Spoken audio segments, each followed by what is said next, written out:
يلا بينا نشوف الحلو الجميل ده اتعمل معانا ازاي وبمكونات سهلة وكمان من غير فرن. الناس اللي ما عندهاش فرن هتقدر ان هي تعمله بكل سهولة. دي حلويات بقى يا جماعة، الويك اند بتبقى قاعدين وعايزين بقى ايه، ناكل حاجة حلوة. اجازة بقى كلنا بنكون عايزين ناكل اي حاجة حلوة كده وسهلة وكمان سريعة ما توقفناش كتير. يلا نصلي على الرسول عليه افضل الصلاة والسلام ونشوف هنبدأ ازاي.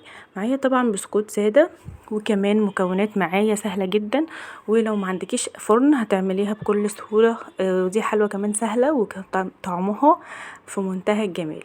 اول حاجة معايا جبت كده كيس من الكاستر، ومعايا بسكوت عادي جدا، ومعايا كيلو من الحليب او اللبن. مش هستخدمه كله كمان يعني. وده بسكوت عادي خالص، بس طعمه حلو قوي.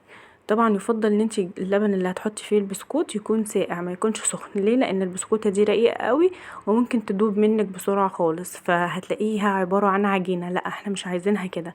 فاحنا هنعمل ايه؟ هنحطها في اللبن الساقع وهنبدا ان احنا نقلبها كده من الناحيتين، وهنبدا ان احنا نرصها طبقات. طبعا انا البايركس عندي مدور كده زي ما انتم ما شايفين، فمش هعرف اسويهم كويس قوي، لكن انت لو عندك حاجه مستطيله تقدري تسويهم افضل مني. هحطها كده طبقات بس من البسكوت، بسكوت ساده خالص ما فيهوش اي حاجه، وهنبدا ان احنا نرصهم فوق بعض بعد ما حطيتهم في الحليب زي ما انتم ما شايفين كده.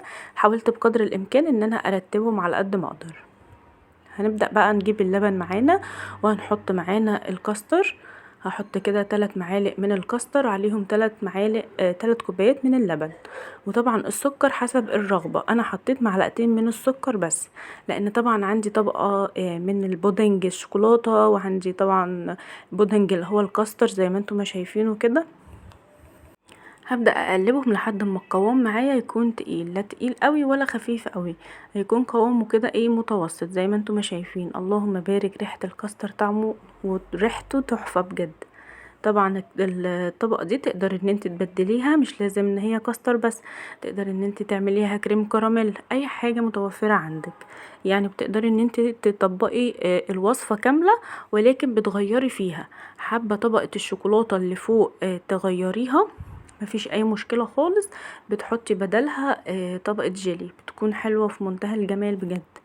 ده بديل النوتيلا. عايزه اقول لكم طعمه حلو جدا الشوكليت ده. حبيت ان انا اصوره لكم علشان اوريه لكم. خدت منه كده 3 معالق من الشوكولاته، ومعاهم معلقه كبيره من الكاكاو الخام، ومعلقه كبيره من النشا، وكمان معانا معلقه ونص سكر او معلقتين سكر حسب الرغبه، علشان الكاكاو عندي خام.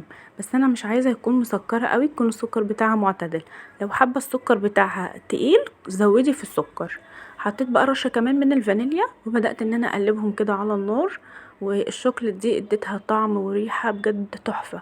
بدات ان انا احط الطبقات، اول طبقه الكاستر، وبعدين حطيت الشوكليت زي ما انتم ما شايفين كده. سهله جدا واقتصاديه، مش مكلفه خالص على فكره. هنا التزيين حسب الرغبه برضو. بدات ان انا احط كده جوز الهند على الوش زي ما انتم ما شايفين، او تقدري ان انت تحطي كريم شانتيه التزيين ده بتاعك، او شويه مكسرات. وعندي كده قطع من الفراولة هبدأ ان انا اقطعها واحطها على الوش، وبألف هنا وشفا. جربوها هتعجبكم جدا.